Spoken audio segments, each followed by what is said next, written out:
मतलब यूं समझ लीजिए कोई ऐसा पदार्थ जो उष्मा का चालन करता है, जो वैद्युत धारा का चालन करता है, यानी किसी धारावाही चालक से इलेक्ट्रॉन को प्रवाहित होने देता है, इलेक्ट्रॉन को चलने देता है, और साथ साथ जिसकी आघात वर्धता और साथ साथ जिसकी तन्यता, यानी पकड़ करके धके तान देना, लंबा लंबा तार बनाना जिस पदार्थ का जिसमें तन्यता हो, और तो इस प्रकार के पदार्थ हम कह सकते हैं धातु। समझ आया कि नहीं? समझ आया? तो धातु का परिभाषा क्या होगा बाबू? एक ऐसा पदार्थ जिस पदार्थ में चमक होता है, जिस पदार्थ में जो एक ऐसा पदार्थ जिसमें चमक होता है, जो वैद्युत धारा का प्रवाह करते हैं, साथ साथ जो उष्मा को चालन करते हैं, और जिसमें आघात वर्धता जानते हैं किसे कहते हैं? जिसको पीट पीट करके लंबा लंबा शीट तैयार कर देते हैं, लंबा लंबा चादरें बना देते हैं, उस कंसेप्ट को बोला जाता है आघात वर्धता। क्या बोला जाता है? जिस पर चोट सहने की क्षमता अधिक होती है उसको आघात वर्धता बोला जाता है। ये सुनो, चलिए ठीक है, बात समझ आएगी नहीं हो रहा? तो जिसमें तन्यता होता है, जो वैद्युत धारा का चालन करता है, जो उष्मा का चालन करता है, जिसमें तन्यता होती है, जिसकी आघात वर्धता ज्यादा होती है, उसको क्या बोला जाता है? धातु बोला जाता है। आई होप कि आप सबको समझ आ चुका होगा। तो ठीक है, तो ये डेफिनेशन क्लियर हो गया। एक सबसे सुपीरियर डेफिनेशन देने जा रहे हैं, जो इस डेफिनेशन को बहुत कम बुक लिखता है, और ये मतलब लगभग 90% मान्य है, 1% मान्य है, मतलब अपवाद है। अरे भैया सुनो, 1% साइंस में तो अपवाद होता ही है। कैसे बताओ? तुम सब लड़की हो, बोलो ये सर, जबरदस्ती बोलो सुना रहे, तुम लोग लड़की नहीं हो, लड़की है लोग, और तुम लोग लड़का, लेकिन बीच में 1% तुम लोग 90% लड़का होता है लोग, और 90% लड़की होती है लोग, लेकिन 10% में कहीं ना कहीं अपवाद भी मिलता है। बोलो सरकार, ये छक्का समझ आ रही नहीं? तो वो अपवाद है कि नहीं? अतः इसमें भी धातु में 1% कहीं ना कहीं 5% साइंस में भी अपवाद मिलता है, 10% 5% अपवाद मिलता है। सुनो, धातु को कैसे डिफाइन करोगे? How to define the metal को कैसे आप डिफाइन कीजिएगा? तो इसका शुद्ध परिभाषा है बेटा, सबसे पहले आप इतना समझ लीजिए कि एक ऐसा तत्व या एक ऐसा पदार्थ या एक ऐसा एलिमेंट या एक ऐसा प्रजाति या एक ऐसा परमाणु, कोई भी परमाणु को किसी भी तत्व का जब इलेक्ट्रॉनिक कॉन्फ़िगरेशन लिखा जाता है, यदि उस तत्व के लास्ट में 1 इलेक्ट्रॉन आ जाता है, 2 इलेक्ट्रॉन आ जाता है, 3 इलेक्ट्रॉन आ जाता है, और तो वह इलेक्ट्रॉन का त्याग करता है, और जितना इलेक्ट्रॉन का त्याग करता है उतना प्लस को यानी धन आयन को कैरी करता है। और यह गुण जिस मेटल में, जिस तत्व में पाया जाता है, जिस पदार्थ में पाया जाता है, तो उस पदार्थ को कहते हैं समझ आ रहा है? नहीं आ रहा है? फिर से धातु का परिभाषा हम देने जा रहे हैं बाबू। धातु एक ऐसा, धातु किसे कहते हैं? एक ऐसा तत्व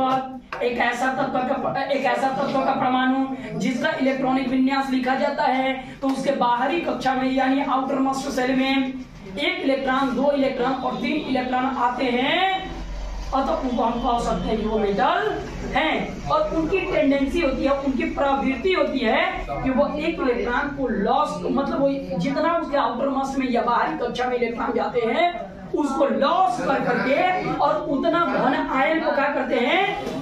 कैरी करते हैं, मतलब उतना धन आयन खुद पर ला लेते हैं। बात समझ आ रही नहीं? तो समझ रही समझ तो नहीं क्या वो जो लगेगी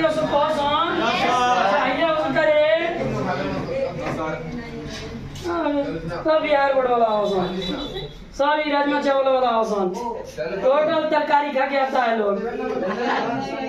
सब राजमा चावल -2 +3 + 2 का कंसेप्ट नहीं आता है। सब राजमा चावल वाला आसान। गवर्नमेंट भी है ना राजमा चावल खाली खिलाती है, शिक्षा नहीं देती है। अरे यहाँ सॉरी बाला छोड़ी तो बिहार नहीं सुधरी। परफेक्ट बोला है लोग। और छोड़ी तो बिहार नहीं सुधरी। अरे छोड़ी तो बिहार नहीं सुधरी। अब समझ में होता है यार नाम सही बोला है लोग। जहाँ खाने का नाम आएगा ना वहाँ पर तो बिहार के लोग आगे है। नीतीश जी से सिखाया जाता है ना आंगनबाड़ी से और खावे लोग जाते हैं तो भैया खिचड़ी बना देने खिचड़ी तो खिचड़ी मिलेगा।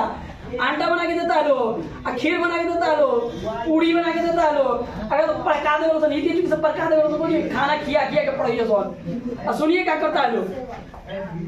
लास्ट में बच्चा 10th लेवल तक जाता है तो उससे पूछा जाता बाबू -3 या +2 कितना होला, तो कुछ और बताता है -3 या +2 कितना होला। देखो सुनो दिन है हुआ जवान आंगनबाड़ी में जाता है लोग खिया के पढ़ावे सन बिहार बोर्ड सुनो। और यहाँ से बहुत ही असर बोला था लोग। सुनो धातु का कंसेप्ट देख बेटा, किसी भी तत्व के परमाणु का इलेक्ट्रॉनिक कॉन्फ़िगरेशन लिखेगा उसके आउटर मोशन में 1 इलेक्ट्रॉन 2 इलेक्ट्रॉन 3 इलेक्ट्रॉन जाएगा। यानी वैलेंस इलेक्ट्रॉन अगर संयोजकता इलेक्ट्रॉन वैलेंस इलेक्ट्रॉन अगर तुम्हारे 1 इलेक्ट्रॉन 2 इलेक्ट्रॉन 3 इलेक्ट्रॉन जाएगा तो उस तत्व के परमाणु को कहा जाएगा क्या, धातु। बात समझ आया। फिर से सिंपल सा परिभाषा धातु के अंदर है बाबू कि धातु किसे कहा जाता है। तो धातु का परिभाषा दीजिएगा एक ऐसा तत्व के परमाणु जिसका इलेक्ट्रॉनिक विन्यास लिखा जाएगा, इलेक्ट्रॉनिक कॉन्फ़िगरेशन लिखा जाएगा और तो उसके बाहरी सेल में यानी आउटर मोस्ट सेल में उसकी संयोजकता इलेक्ट्रॉन यदि 1 आ जाता है, यदि 2 आ जाता है, यदि 3 आ जाता है और तो उस तत्व के परमाणु को कहा जाएगा कि वो धातु है। बोला जोड़ लगा के इसे बोलेगा। हाँ तो जैसे एग्जांपल में ले ले बाबू, जैसे पोटेशियम तुम्हारा धातु है, सोडियम तुम्हारा धातु है, जैसे मैग्नीशियम तुम्हारा धातु है, जैसे सिल्वर तुम्हारा धातु है और भी बहुत सारी चीज, जैसे सोना तुम्हारा धातु है। लेकिन सिल्वर को बोला जाता है गुड कंडक्टर ऑफ इलेक्ट्रिसिटी। ये गोल्ड को बोला जाता है जानते हो क्या, 1 ग्राम सोना में 2 किलोमीटर तार तो आसानी से बनावल जा सकेला। मानो कि 1 ग्राम आपके पास सोना है, कितना ग्राम सोना है बेटा, 1 ग्राम सोना है। इसकी तन्यता इतनी ज्यादा होती है कि 1 ग्राम सोना में अगर आप तार बनाने की कोशिश करते हैं तो वो तार कम से कम 2 किलोमीटर तार बन सकता है। इसकी तन्यता इतनी ज्यादा होती है। चलिए हम चेक करते हैं कि धातु है कैसी धातु है। पोटेशियम हो गया, सोडियम, पहले सोडियम को लेते हैं बाबू। सोडियम को प्रश्न यह उठता है कि सोडियम आपके पास धातु है कि नहीं। प्रश्न क्या उठता है, सोडियम धातु है कि नहीं। अगर सोडियम धातु है तो कैसे धातु है। तो आप क्या बोलिए सर इससे इलेक्ट्रॉनिक विन्यास लिखेंगे। यदि आउटर मोशन में 1 इलेक्ट्रॉन 2 इलेक्ट्रॉन अगर 3 इलेक्ट्रॉन चला जाएगा, आंख बंद करके कह देंगे ये बेटा है, मतलब मेटल है। क्या है, मेटल है। और मेटल इलेक्ट्रॉन को डोनेट करता है, इलेक्ट्रॉन को क्या करता है, डोनेट करता है, गार्बिट को ट्रांसफर करता है। बोलो तो ये चाहिए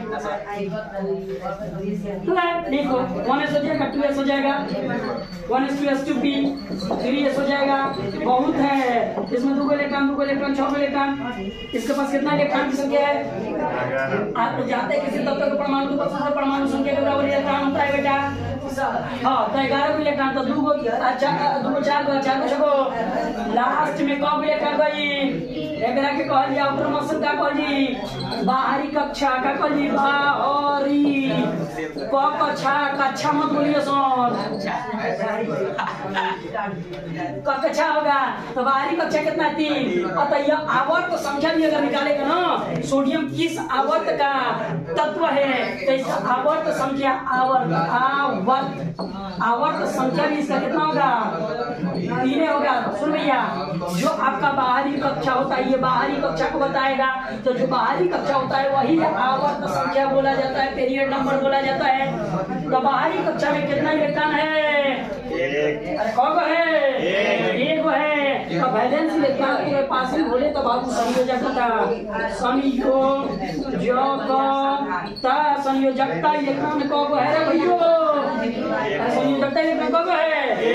मैंने क्या बताया था कि यदि संयोजकता इलेक्ट्रॉन एक आ जाता है तो वो आंख बंद करके कह देने लगा है। अब मैंने बोला था बेटा कि धातु जो होता है ना वो इलेक्ट्रॉन को क्या करता है? त्याग करता है, और जितना इलेक्ट्रॉन को त्याग करेगा ना उतना उस पर प्लस आयन आ जाएगा। चल आओ देख देख ए लौका देखो लौका। हाँ राजमा चावल वाला प्रूफ करके दिखाएं।